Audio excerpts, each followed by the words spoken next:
Ready? Yep. Count me in. Ready? All right.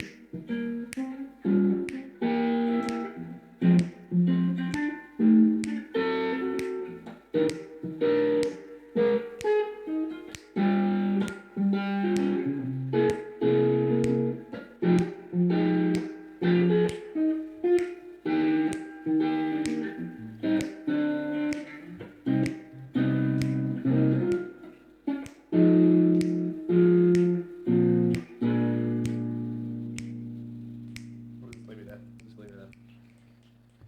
Beautiful. Wow. Honestly, it gets better every time. It gets too long if Okay. we keep going. You know? All right. Welcome to another episode of the Elemental Strength Podcast. So this is a fourth episode now, guys. Well, Fourth. We're getting like better. halfway through the season, basically. We're getting better. Right? You don't have any other outfit or... what you mean by that? Yo, what you mean by that? Yo, been scheming. Guys, these episodes are weekly, okay? They're not every day, they're weekly. It just happens that I have the same outfit on Fridays. Every day. No, what you mean? What you mean by that? I have two brown shirts. I can show you. Here, I'll edit it. One here, and then another one here. It's okay. Like, It's if okay. you know... Everyone has their favorite T-shirt. Yeah. That's your favorite T-shirt? So not an ESS shirt, huh? Not ESS. Yeah. Have you worn haven't- anything you ESS in our episodes? No, You haven't worn an ESS shirt in any of our episodes. Whoa. Oh, next one. No, you're right. Hey, you're right. Oh, speaking of merch. Speaking of merch, we've got some exciting stuff coming, don't we? We do, actually. We got some samples in the other day. Yep. I Um, like them. Need a few tweaks. Yep. But, yeah, some things are coming. About to drop some dollars on them, so... Please support. But yeah, we've got hoodies coming. Hoodies have a updated design, slightly updated design. Should we show them? Yeah. Insert photo. And we have quarter zips coming Yep. as well. Really excited for that one. Pockets. Hey, but it matches with the trackies.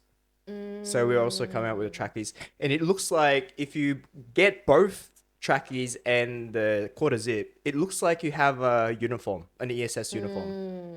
So, you know when you get your medals after your powerlifting comp, if you're wearing all ESS, like you look professional as fuck. Yeah. Whoa. You look like, you're an IPF Worlds and getting your medal. I have a question. The trackies, right? Yeah. Got to put the logo somewhere. Yeah. The sample we got, they just kind of slapped it near the pocket, and it's quite big. And I don't know if it looks weird because our logo is like, I don't know, I don't know. Like, it looks okay when you wear it like all together, but then I don't know if the logo just looks weird. Like, does it need to be something else? Is it because it stands out too much? Yeah. Right. Isn't that what you want? Because otherwise it's just going to be... But does it look low-key tack? We haven't received the proper sample yet, though. We have the old sample, which is, like, quality is not as good. That's what it's going to be. Oh, okay. So would you prefer it to be like a darker color or like a smaller? Are we having a business meeting? Should we talk about this some other time? Look, well, yeah, let me show you a photo. Tick, tick. And you can tell us if it looks weird or not and help us decide. Okay. Okay. Next topic. What are we talking about? Well, last episode we spoke about the development of our junior powerlifters. And it was a good episode. It was a good discussion. I really enjoyed that one. And speaking about our members, about our community, I love our community, guys. best. We recently just put out a question. We asked them to ask us some questions for our podcast, and they delivered with some juicy questions. Yeah, and that's the episode today. It's a Q&A episode. Yay! Are we ready? Yeah. Okay. All right. Whoa. You guys won't know if you're listening on Spotify, but if you're watching on YouTube, I just did a magic trick where my phone appeared in my hand. Remember when you wanted to be a magician? Oh God, I still do. A lot of questions from our members, and they're really good ones. They're juicy ones. All right, let's start off with Jaden's question.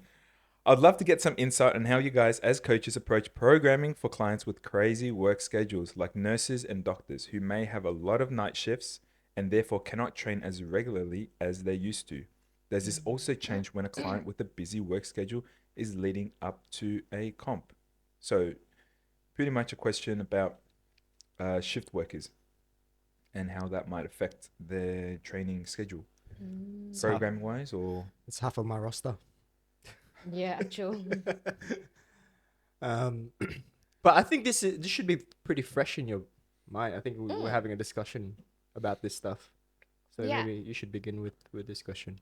I have a client who recently started night shifts, and it's like a week on, week off type of deal. So she goes 1 week on night shifts and then like 1 week off work, and then it like rotates for I think 10 weeks. What we did was obviously accounting for the fact that she's not able to train as hard or as frequent on the week that she's working. Obviously reduce a lot of the volume and intensity on that week. But then on the week on, where she is able to train a little bit more, that's where we kind of put a little bit more of the training in that week. So we're kind of like on a 2-week cycle as opposed to 2-week microcycle. Yeah, as opposed to like a normal week-to-week microcycle. And how I approached it was kind of looked at, you know, the total volume of work that she was doing over 2 weeks, and then kind of try and allocate that into a new 2-week microcycle. So she's still kind of hitting the same amount of work, but it's just distributed, you know, into the weeks that she can fit in that volume. So whether that's like the number of sets she's doing or even just like tonnage, and using different protocols that are a little bit more time efficient. So ascending sets, for example, is a lot quicker than maybe doing a top set and back off sets on the week that she doesn't have a lot of time to train. Fitting in accessories that will help supplement some of the volume that she can't fit in with, like her bench press, for example, because like she used to bench with higher frequency. Things like that, just little strategies to help kind of make training as close as possible to what she was doing before, but make it fit in her current schedule. You've got a lot of shift workers on your roster. Yeah. Do you find that your approach is different depending on, you know, each client, or you kind of go in with a similar approach and then individualize as needed? So I think it comes down to understanding the person's constraints, and in this case, it's obviously their schedule, right? Like you have to program according to everyone's individual constraints, and I think it's still a pretty similar process compared to someone who might be more available for training. It's just knowing when to factor in. And I think it really starts with the microcycle. And I think that's why I like your approach, because you start with a microcycle that would work for the client. Obviously, it's going to be a little bit hard to be consistent with it because, you know, in a perfect world, if you can train consistently Monday, Wednesday, Friday, Saturday, or whether, depending on what works for you the best, that's going to give you the best bang for your buck, right? You'll be able to recover more. You'll be able to feel strong when you need to feel strong, but Makes things more predictable, right? it makes things more predictable. But in this case, it's very unpredictable, right? And there's going to be a lot of external stresses that will affect your training. So we actually have our own individual, like kind of like an ESS way of riding microcycles, right? Like and how we sort of distribute intensity and volume and workload within a microcycle, it goes through the same process like that. But I think just knowing the context, if the person's going to be on night shift, they might need to actually have less weight bearing exercises, right? Because they're going to be on their feet for a long time. And yeah, I think you have to cater that into their program, make sure you're counting for that because, yeah, I don't think they would like to be doing, you know, 15 sets of exercises after an 8 shift of work, right? So you kind of have to just like really put yourself in their shoes, really. But that was a really good question, Jaden. Thank you, Jaden. My boy. Second question from Yvonne. How has being a powerlifting athlete helped you with other curricular activities, sports, i.e. golf or jiu-jitsu, whether that be your mindset, technique, etc.? As many of us have picked up other hobbies along the way, it would be interesting to hear what the crossovers are, or even how you have been able to apply certain things. Wow, that's a juicy one. That's a juicy one. Let's start with jiu-jitsu, bro. I mean, the obvious one is probably just strength. You can definitely get away with just being strong in powerlifting. But don't you start off trying to be a little bit more relaxed and trying to be efficient with your movement, or can you just actually, fuck it, I'm gonna kill this guy? No, like there's definitely, so as a white belt, when people first start, they're really tense, but then it's not like a muscle thing, it's like a breathing thing. Like they get really Like gassed panic. out. Yeah, they're Yeah, panic, yeah, and yeah. they're almost like, as they're sparring or fighting, they're holding onto their breath the whole time because they're like, I gotta, and then they're just not breathing. Like they just begin to breathe because they're like, I gotta panic and like fight for my life here. Yeah. So it's more of a breathing thing as opposed to like a muscle thing. I think if you can just remember to breathe, then you can fight a bit better. Yeah. Yeah. But anyway, that's like the physical aspect of it. I think the mental aspect is a bit more interesting because you don't get good at jiu-jitsu or any sport really overnight.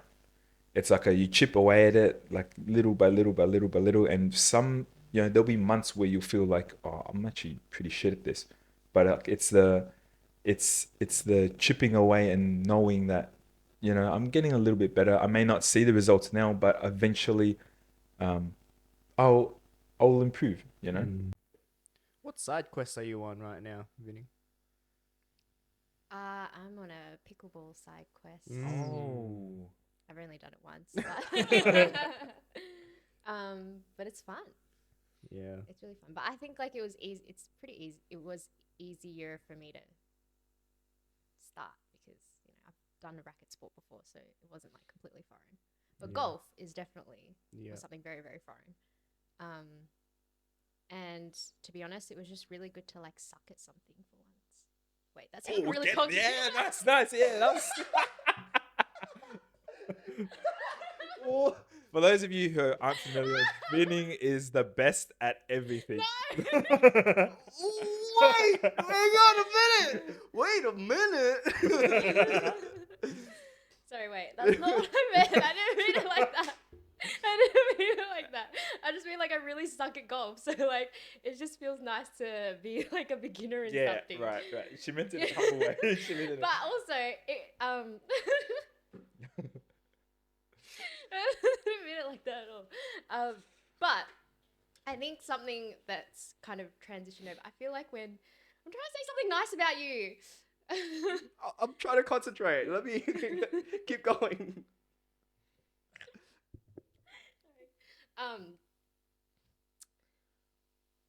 When you were trying to teach me how to like play golf, I'm the worst teacher to teach golf, bro. well, I don't know. It was like the blind leading the blind at that point. Yeah. You know what I mean? But like, I think if it was really helpful that you would sort of use things that we would learn in like strength training to try and get me in positions. You know what I mean? It was like, like hinge your hips. It's like, well, obviously I know how to do that, instead of like however else someone would teach someone how to do golf, play golf. Yeah. but I'm not a good golf teacher. I need lessons, man. Same. We all need lessons. Anyway, are we answering the question? No, yeah, like that. Well, that is definitely carryover. Like the way that Michael's explaining to you how he would explain a squat or a deadlift or whatever. It's similar to how he would you would understand golf. Yeah. Didn't you go to the range recently? Yeah. Oh, not the range. The The course. course, yeah. Well, the thing is, like, yeah, every time I go to the driving range, I'm like, holy shit, I'm getting better. I'm improving so much. And then you go to the course, it's like, I suck. Why What's am the I? difference? Is it because of the? Bro, it's different in the course. You obviously have a target. In the driving range, you're just trying to hit the ball as far As as, far as possible. Trying to make contact with the ball. So you're trying to be consistent and everything. But like, it's different when you have a target. It's different when you're different sort of like elevation. Like, it might be uneven. There's also, the sand. Obstacles. And yeah, exactly. So yeah, it's really frustrating, but in a good way. Like, I think it really humbles you, because you're doing something foreign, and you kind of we go back to like trying to be disciplined with like the approach, instead of I just need to be at a certain level, because you know that's never going to happen, right? Like, you need to put in the work before you actually get to something. So I don't know, that mentality obviously you learn from powerlifting. You can't just hit your max numbers straight away. You kind of have to be peaked for it.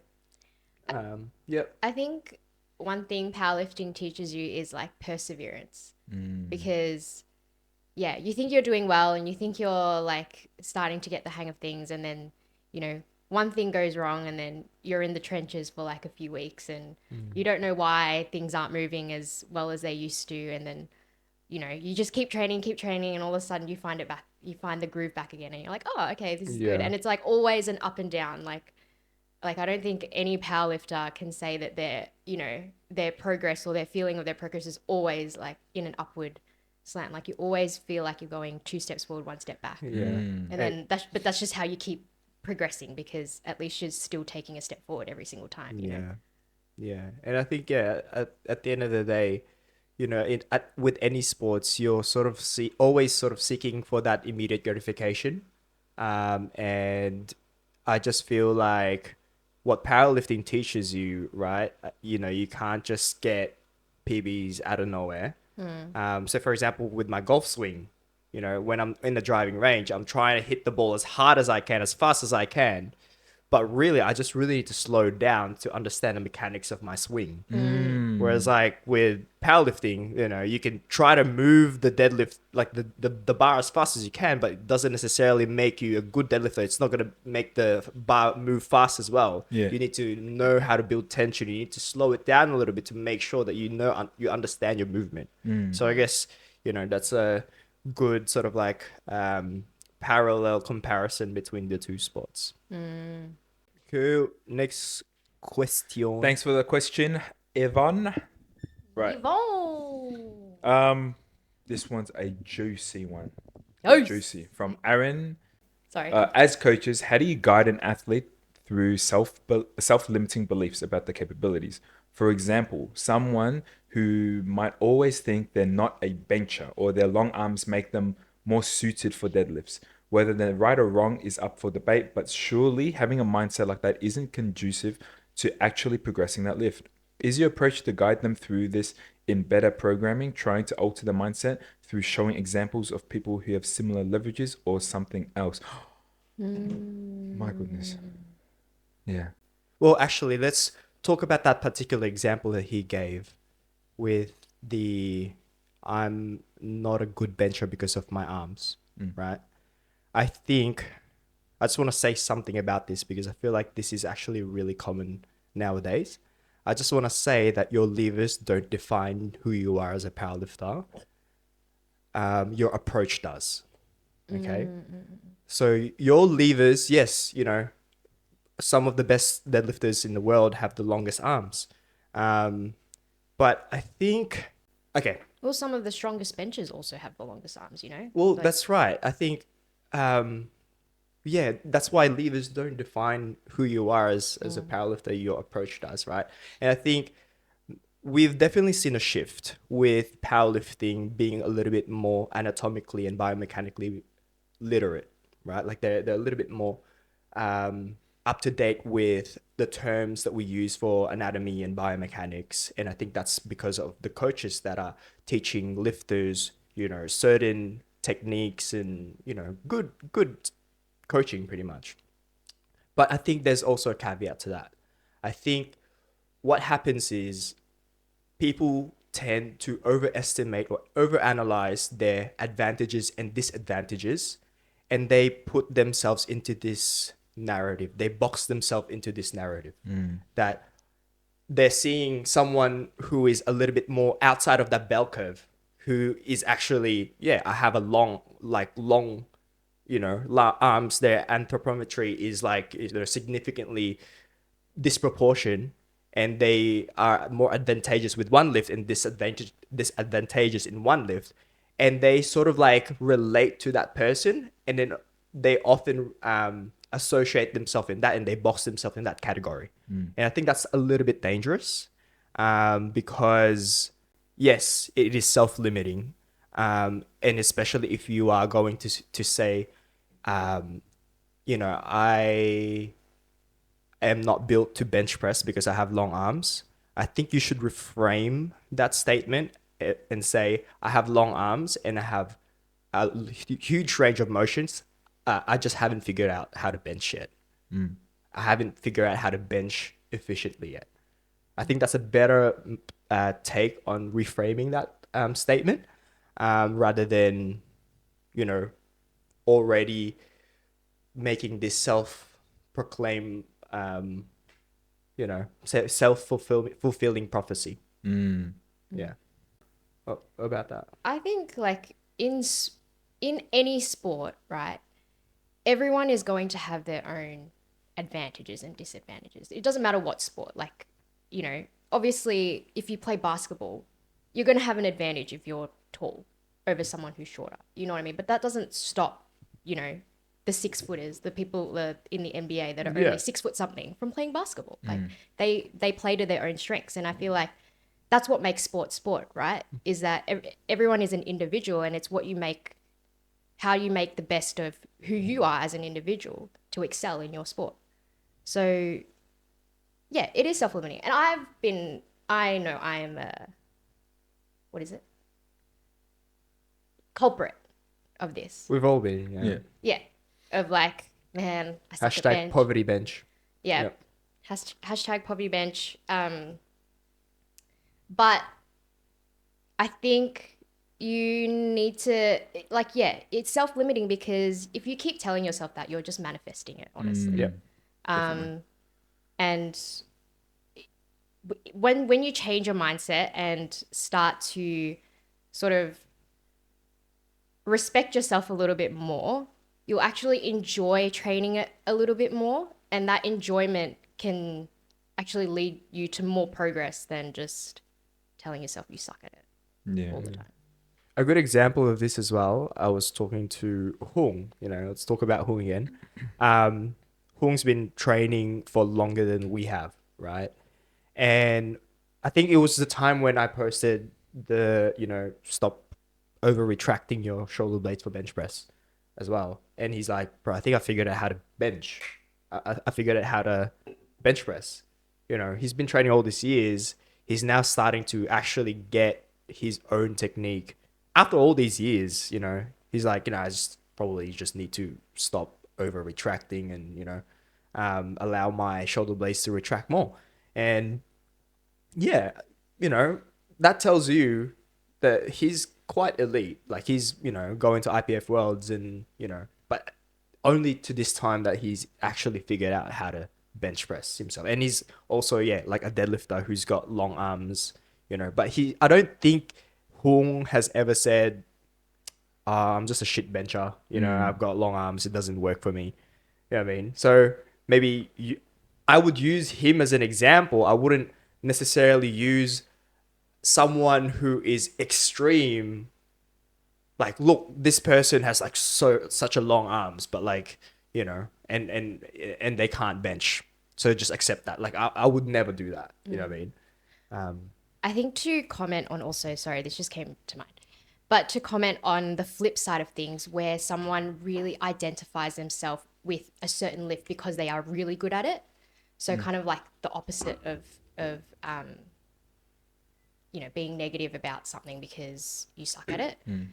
Because once if you like identify yourself as like a really good deadlifter and then for whatever reason in a block something starts to go off with your deadlift and you don't know why, you can't figure it out, but something goes off, I feel like that is more demoralizing because you've put yourself on a pedestal of being like, oh, I'm such a good deadlifter, and then all of a sudden something goes wrong, you're like, oh shit, like I can only deadlift. What am And I now? What am I now? Yeah. Like everything else sucks as well. So I think you have to be careful of overhyping yourself as well Yeah. for a certain lift. Think just treat everything with equal energy and like just make the most of what you've got. You know. Being a bit more fluid with your identity. Yeah, 100%. As opposed to like being rigid and being Yeah. like, oh, this is who I am. I can't go outside of that. Yeah. Yeah. Because I think I've definitely been experiencing that recently. Like I've always thought of myself as a really good deadlifter. And then like my deadlift for the last couple months have felt really off. And I'm like, damn, I really suck at deadlifting now. So yeah. Yeah. And I think something to work on though, I think the question also says like, you know, what do we do as the coach? What do we actually tell the athlete? Yeah. I think we like to take things in a strength-based approach rather than, wow, you suck at this. Let's actually work on this. Like, I don't think that's the approach we take. I think we obviously look at the lifts individually and exploit what are you actually good at? And then maybe we should go in that direction. Because even though, yes, you might suck at bench, right? I'm sure you'll be doing something, at least one thing that is good for you, for your technique. And then maybe we should start there rather than like, okay, this is the problem. You know, this is what you need to do, right?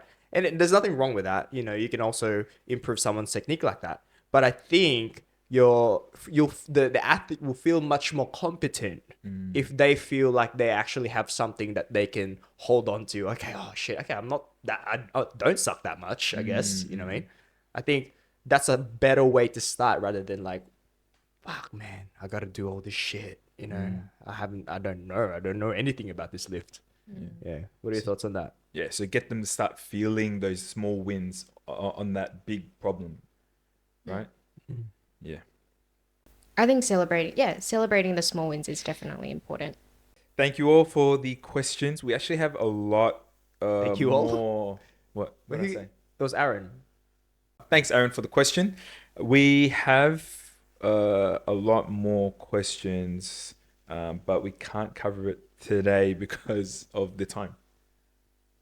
A lot of questions. A lot of questions, but we will get to it in the next episodes. So keep sending scatter them. Yeah. Scatter them throughout the next few episodes. Yeah. What's your question about vegetables? So I've been making a lot of like higher volume food because my calories is very low right now. And yeah, I've been cooking a lot of vegetables. Can I just ask, do you like your vegetables crunchy or soggy? Like broccoli and beans. It needs to be crunchy. It needs to be soft. I don't understand. What do you mean? Can you imagine like you're eating rice and then all of a sudden you bite into like a Chinese broccoli and it's like, you know? That's good. Because it's like soft rice and it's like texture. Contrast. Yeah. Contrasting textures. Oh, you know what? I think I understand what the issue is. I don't Wait. wanna- Listen. So you can't like to chew backpedal. your... Whoa. Hey, listen Sorry. to what he's about to say. I eat... I think I don't... Oh, that's I right. You eat don't chew mindlessly. your food. Yeah, I That's why you need it extremely to be mindlessly. soft. Yeah, like I hate chewing and taking my time with food, and it's a problem. Like I'm working on it because sometimes I'll be on a date with Justina, and then we'll just be at a restaurant or something. I'm just like zooming through my food. Like I need to slow down and like enjoy the food. So maybe crunchy is better because it makes you eat Chew slower. it. Yeah, it makes you chew it. I think that's a good approach then. Okay. So you like it crunchy because it takes you time to actually finish your food. What? No, I like crunchy because I like Just crunchy. texture. Yeah. So you like to enjoy your food that way. Yeah, texture is But important. I'm saying he wants to consume his food as fast as he can. So for me, it works better if I have a lot of volume in front of me and I can't take it in all at once, and I need to finish my food. But if say like I have, like very low volume food and I want to enjoy my food more, I would maybe leave it a little bit more raw. Well, exactly. That's exactly what it's called. But raw is like so good. I said to Tony because his favorite vegetable is corn. His favorite vegetable is corn. It's Listen like- to this. Listen to this. Go. What'd you say? I forgot what I said. You said, fuck, something like, that's, what was it, like low tier or something? Or it was like something like you skip it's- that low or something. No, it's a beginner vegetable. I It's so like, like I'm, if you're introducing yourself to vegetables, corn and potatoes are probably yeah. where you want to start. Anyway, let's end let's this. end this episode. Thank you for listening to the 4th episode. Let us know what you think in the comments down below. Make sure you subscribe, and we'll see you in the next one. Staying elevated.